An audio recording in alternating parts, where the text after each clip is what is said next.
Mi nombre es Charlotte Hayes y tengo 31 años. Soy consultora de bienes raíces con licencia, basada en Richmond, Virginia. Soy dueña de mi tiempo, de mi carrera, y hasta hace poco, de lo que solía ser una casa de estilo colonial de casi $1 millón, heredada de mi abuela. Pero nada de eso importó en el momento en que escuché a mi padre decir, siempre ha sido una carga. Él no sabía que yo todavía estaba en la llamada.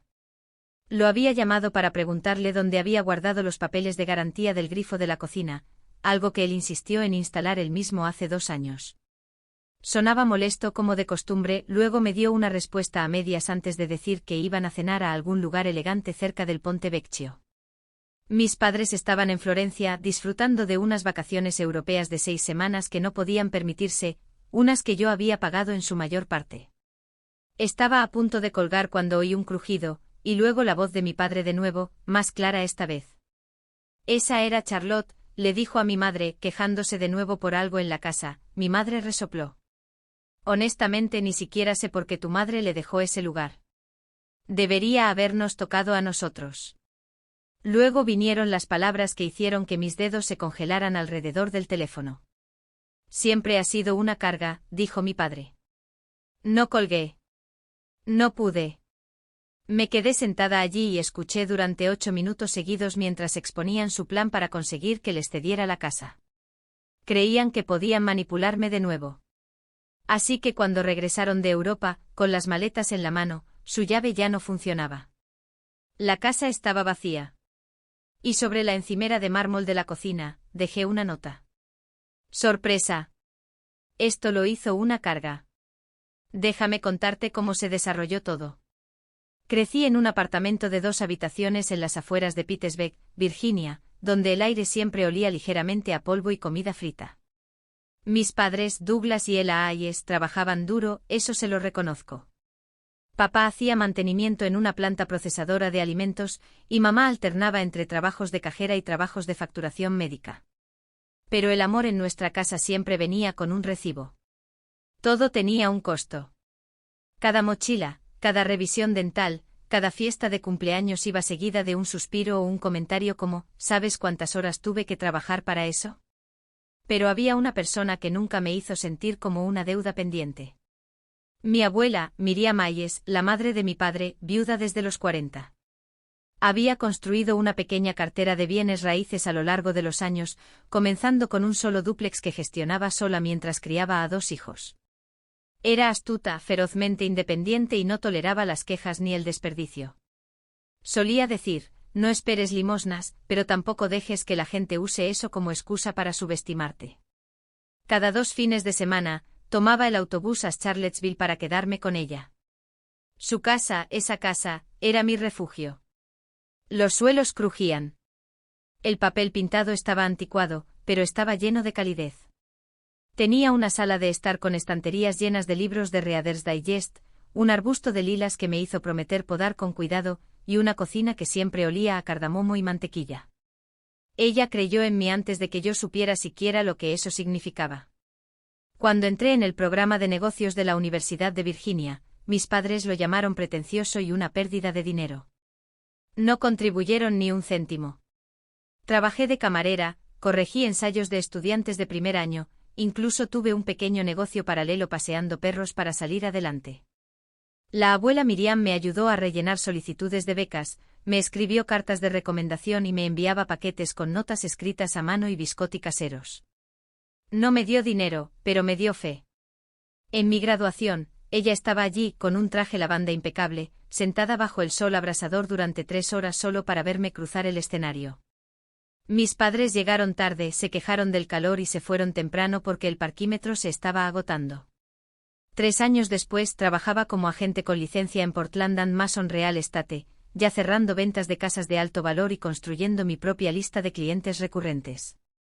Tenía mi propio apartamento, un plan de jubilación y un fondo de emergencia que crecía lentamente. Entonces llegó la llamada. La abuela había sufrido un derrame masivo. Falleció en 1 hora. Fue la primera vez en años que lloré tan fuerte que no pude hablar. En la lectura de su testamento, el aire en la oficina del abogado se sentía denso. Mi padre parecía confiado. Mi madre seguía sonriendo como si estuviera en un concurso de belleza. Pero cuando el abogado leyó las palabras, dejó la propiedad en 47 Willow Lane en su totalidad, a mi nieta, Charlotte Hayes, en reconocimiento a su carácter, resiliencia y compromiso, todo cambió. La casa era mía. Sin copropiedad, sin condiciones, solo mía. La mandíbula de mi padre se apretó. Mi madre parpadeó con incredulidad. Les dejaron $15.000 en total, que usaron en 2 semanas para comprar un SUV nuevo y un televisor de pantalla plana.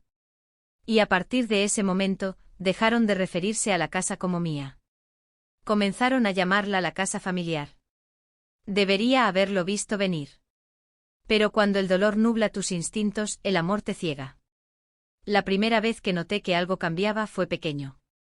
Mi papá estaba parado en la cocina una mañana, taza de café en mano, mirando las encimeras de granito que acababa de pagar para instalar. Habrá que reemplazarlas pronto, murmuró.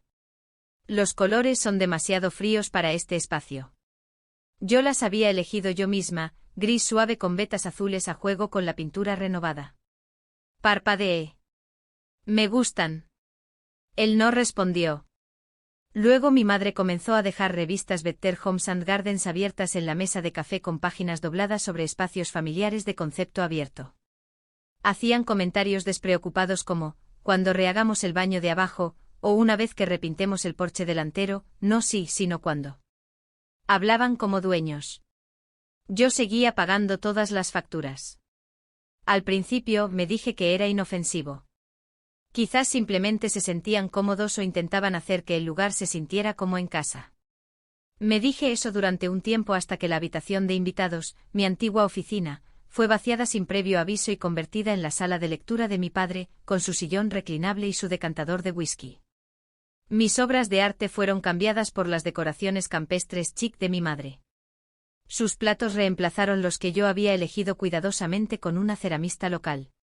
Mi casa, legal y financieramente mía, se estaba convirtiendo lentamente en la de ellos en espíritu. Intenté resistirme. Esta es mi casa, les recordé una noche después de que mi madre pidiera cortinas nuevas sin preguntar. Ella resopló. Es la casa familiar. Eres muy posesiva. Mi padre asintió de acuerdo. Todos contribuimos, Charlotte. Pero no lo hacían. Ni $1. Yo pagué la reparación del tejado, el reemplazo del BAC, los impuestos a la propiedad.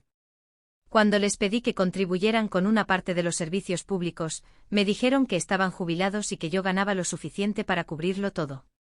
Aún así, lo dejé pasar porque una parte de mí todavía creía que el amor significaba ser generoso, incluso cuando no era correspondido. Luego vino su gran anuncio. Iban a Europa durante 6 semanas. Siempre habían soñado con eso, dijeron. Venecia, Roma, Florencia. Un viaje único en la vida. Los felicité confundida pero solidaria. No fue hasta la cena del domingo, yo recalentando una quiche mientras ellos discutían sobre sabores de gelato, que mi padre soltó casualmente la frase. Podemos sacar de la plusvalía de la casa. Eso debería cubrir la mayor parte. Casi se me cae el tenedor. ¿Te refieres a mi casa?, pregunté. ¿La que está totalmente a mi nombre? Él no pestañeó. Charlotte, no seas egoísta. ¿Crees que la abuela habría querido que la acapararas? Nos hemos ganado esto, añadió mi madre. Te criamos. Te dimos todo excepto apoyo, excepto matrícula, excepto respeto, quise decir. Pero no lo hice. En cambio ofrecí tontamente, desesperadamente, ayudar con algunos de los gastos. Me dije a mí misma que era un gesto de buena voluntad. Simplemente no quería que mermaran el valor de la casa a mis espaldas. Pero algunos se convirtió en la mayoría vuelos, hoteles, pases de tren, dinero para gastos. Incluso les reservé un paquete de crucero fluvial cuando dijeron que sus rodillas no soportaban largas caminatas. Criticaron los lugares que elegí, se quejaron de que los hoteles estaban demasiado lejos de la plaza y le dijeron a los parientes que por fin estaba haciendo algo útil con su dinero. Y luego, la noche antes de irse, oí a mi madre hablando por teléfono con su hermana, riendo suavemente. Es lo mínimo que puede hacer, dijo. Después de todo, le dejamos quedarse con la casa. Le dejé quedarme con ella. La casa que mi abuela me dejó con claridad, intención y amor. Debería haberlo sabido en ese momento, pero todavía quería su aprobación. Todavía quería ser la hija de la que estuvieran orgullosos. No me di cuenta de que estaba financiando mi propia traición. Era un martes por la tarde a principios de junio. Llevaban casi 6 semanas en Europa. A juzgar por sus publicaciones en las redes sociales, ese día estaban en Florencia comiendo tiramisú bajo el cálido sol toscano mientras yo estaba en casa haciendo malabares con el trabajo y un grifo de cocina que goteaba. Necesitaba preguntarle a mi padre dónde había guardado los papeles de garantía del grifo. Él había insistido en instalarlo él mismo el año anterior y probablemente aún tenía los documentos en alguna parte. Así que llamé. La línea hizo varios tonos internacionales antes de que respondiera. Hola. Hola, papá. Una pregunta rápida. ¿Recuerdas dónde pusiste la garantía del grifo de la cocina? Está goteando debajo del fregadero. Un suspiro. Revisa el archivador en el estudio. Segundo cajón, debajo de cocina. ¿Puede esperar a que volvamos? El agua está empapando el armario. No, no puede. Murmuró algo entre dientes. Bien, tengo que irme. Tenemos reservas para cenar. Oí el sonido de ropa moviéndose y pensé que había colgado. Estaba a punto de terminar la llamada cuando su voz volvió a oírse amortiguada, pero aún lo suficientemente clara. Esa era Charlotte de nuevo. Algo sobre la cocina. Siempre algo. La voz de mi madre respondió. No sé por qué tu madre le dejó esa casa. Somos sus padres. Ya nos ocuparemos de eso cuando volvamos, dijo mi padre. He estado pensando. Nos sentaremos con ella, hablaremos de la jubilación, dejaremos claro que la casa es nuestra red de seguridad. ¿Cederá? Claro que sí, dijo mi madre casi jubilosamente. Todavía quiere impresionarnos. Todo lo que tengo que hacer es mencionar la obligación familiar, y ella abre la billetera como por reflejo. Se rieron juntos cálidamente como si fuera una broma compartida. Luego vino la puñalada. Siempre ha sido una carga, dijo mi padre, desde el día en que nació. La universidad, las facturas, esta casa. Ella cree que se lo ha ganado, pero todo lo que ha hecho es costarnos. Es fácil de manipular, añadió mi madre. Mira este viaje. Pagó la mayor parte y cree que estamos agradecidos. Algo dentro de mí se rompió. Me quedé helada, el teléfono aún pegado a mi oído, escuchando mientras planeaban su regreso. Hablaron de cómo eventualmente me convencerían para que los añadiera a la escritura, o mejor, que les cediera la casa por completo. Ella quiere nuestra aprobación más que nada, dijo mi padre. Usaremos eso. ¿Y si se resiste?, preguntó mi madre. Le recordaremos cuánto nos hemos sacrificado. Jugaremos la carta de la culpa. Si es necesario, mencionaremos las residencias de ancianos. Le aterra el abandono. Luego silencio, seguido de risas de nuevo. Sus risas. Pulsé grabar en mi segundo teléfono con las manos temblando. Capturé los últimos minutos de la conversación. Mi madre diciendo que para el próximo año la casa sería suya. Mi padre sugiriendo que se quedaran con el dormitorio principal cuando volvieran porque es ridículo que ella tenga la mejor habitación cuando apenas está en casa. Cuando la llamada finalmente se cortó, no me moví. No pude.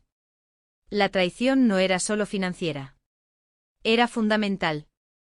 Las dos personas que se suponía que debían amarme incondicionalmente ni siquiera me veían como una persona, solo como un recurso, un medio para su comodidad. Lloré no alto, no de forma desordenada, solo lágrimas silenciosas, calientes y persistentes, mientras el grifo seguía goteando detrás de mí. Pero bajo el dolor, algo más comenzó a agitarse. Una furia tranquila y precisa. Del tipo que no explota. Del tipo que planea. Primero abrí mi portátil. Llamé a Lena Cho, la abogada de la familia con la que ya había trabajado. Legalmente pregunté si mis padres han estado viviendo conmigo durante unos años, pero la casa está solo a mi nombre sin alquiler, sin acuerdo, sin contribución. ¿Tienen algún derecho sobre ella? Ninguno, dijo. Tienes plena propiedad. No estás obligada a alojarlos. Si quieres que se vayan, Puedes lograrlo. ¿Puedo venderla? Puedes venderla hoy si quieres. Le di las gracias. Luego hice una segunda llamada a Greg Morris, mi colega y uno de los mejores agentes de propiedades fuera de mercado del estado. Necesito vender mi casa, dije rápida, silenciosa y permanentemente.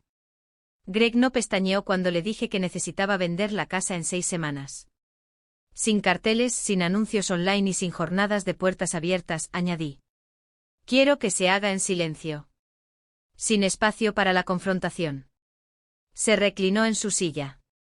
Ese tipo de venta suele conllevar una reducción de precio. Lo sé. Solo consígueme un trato limpio con un cierre rápido. Se puso a trabajar de inmediato. Mientras tanto, entré en modo proyecto distante clínico. Hice un inventario de cada objeto de la casa, organizándolos en 3 columnas, míos, heredados de la abuela, y de ellos. Cualquier cosa de la que no pudiera probar claramente la propiedad, la puse en su columna. No quería ambigüedades legales. Hice fotos, etiqueté cajas, programé a los transportistas y conseguí un trastero a su nombre. Pagué 6 meses por adelantado. Luego encontré un apartamento temporal, amueblado, tranquilo, a solo 2 horas de distancia en Roanoke. Abrí nuevas cuentas bancarias, compré un teléfono nuevo, configuré una nueva dirección de correo electrónico que no reconocerían. Reuní todos mis documentos, certificado de nacimiento, número de seguridad social, escritura de propiedad, testamento de la abuela, y los coloqué en una caja de seguridad en un banco que mis padres nunca habían usado. Cada noche actualizaba mi lista de verificación, y cada vez que dudaba de mí misma, reproducía la grabación en mi teléfono. Solo unos segundos de siempre ha sido una carga bastaban para endurecerme. En el fondo de un baúl de cedro, escondida bajo una pila de tarjetas de recetas, encontré algo que casi me rompe. Una carta de la abuela Miriam. Estaba fechada solo un mes antes de que falleciera. Queridísima Charlotte, comenzaba, si estás leyendo esto, significa que ya no estoy cerca para recordarte lo que vales. Tus padres siempre han esperado que les den las cosas, mientras que tú te has ganado cada paso. Te he dejado la casa porque sé que la usarás como base, no como muleta. No dejes que nadie te quite eso, ni siquiera las personas que dicen amarte. Creo en la mujer en la que te estás convirtiendo. Lloré no por dolor esta vez, sino por claridad. Para la 4ª semana, Greg tenía 2 ofertas serias. Acepté la más alta, $920,000, de una pareja que se mudaba por trabajo. Sin contingencias de financiación. Podían cerrar en 2 semanas. Programé a los transportistas, dividí las cajas y vi cómo mis pertenencias iban a Roanoke. Las cosas de mis padres fueron al trastero que les había conseguido. Cada pieza fotografiada y etiquetada. El código de acceso y la información del trastero se enviaron por correo al Hotel Boutique, en el que se habían alojado en París. En mi último día en la casa, caminé de habitación en habitación. Toqué el marco de la ventana en la sala de estar, el borde del pasamanos donde la abuela solía apoyarse, la encimera de la cocina donde una vez estiramos masa para rougelach. Ya no se sentía como mía. Se sentía como un capítulo que estaba cerrando. Dejé una cosa atrás. Una sola hoja de papel escrita a máquina con letras negras y limpias, dejada sobre la encimera de mármol donde no podían pasarla por alto. ¡Sorpresa! Esto lo hizo una carga. La venta se cerró sin incidentes. Firmé los papeles en la oficina de títulos, vestida con un traje azul acero. Sin emoción, sin segundas intenciones. Cuando me entregaron el cheque no sentí nada más que determinación. 3 días después, el teléfono se iluminó como un árbol de Navidad. Llamadas perdidas, mensajes de voz, gritos, súplicas, acusaciones, shock. Habían vuelto a casa. La llave no funcionaba. Las habitaciones estaban vacías, y yo me había ido. La voz de mi madre en el tercer mensaje. Charlotte, estamos preocupados. ¿Dónde estás? ¿Qué ha pasado? La voz de mi padre en el quinto. No tenías derecho. Ninguno. Vas a pagar por esto. No respondí. Al día siguiente aparecieron en mi antigua oficina en Richmond, gritando en el vestíbulo. Me acusaron de robo. La recepcionista llamó a seguridad. Les prohibieron la entrada al edificio. Cuando mi jefe llamó para preguntar si estaba bien, le dije la verdad. Era mi casa, dije simplemente. Simplemente olvidaron de quién era el nombre en la escritura. 10 días después del cierre, acepté reunirme con ellos una vez en un café en el centro, público, neutral y lo suficientemente ruidoso para mantener a todos civilizados. Llegué 15 minutos tarde a propósito. Cuando entré ya estaban sentados en una mesa de la esquina. La mandíbula de mi padre estaba tensa. Mi madre parecía cansada, como si los últimos días la hubieran envejecido una década. Me senté frente a ellos, puse mi teléfono sobre la mesa y no dije nada. Mi padre hizo un gesto hacia él. ¿Es necesario? Lo es, dije. Ahora grabo conversaciones importantes, especialmente las que implican amenazas. Nos tomaste por sorpresa, espetó. Esa casa también era nuestra. No, dije con calma. Era mía. Les permití vivir en ella durante años, sin alquiler, sin obligación. Y todo el tiempo me llamaban una carga. Eso no es lo que quisimos decir, dijo mi madre, su voz temblando. Es lo que dijeron. Reproduje un fragmento de la grabación. Solo 5 segundos. Siempre ha sido una carga. Se quedaron en silencio. Estábamos desahogándonos, dijo con lágrimas en los ojos. No nos referíamos a él. Quisieron decir cada palabra. Se rieron de ello. Planearon manipularme. Trataron mi hogar como si fuera suyo por derecho. Nos traicionaste, gruñó mi padre. No, dije levantándome. Me protegí a mí misma, algo que ustedes nunca hicieron. Les entregué un pequeño sobre. Dentro había un recibo de 6 meses de almacenamiento y una impresión con el código de acceso. Ahí están sus cosas. Encontrarán todo allí, etiquetado, fotografiado, intacto. ¿De verdad nos estás cortando?, susurró mi madre. No, estoy estableciendo límites. Hay una diferencia. No me siguieron.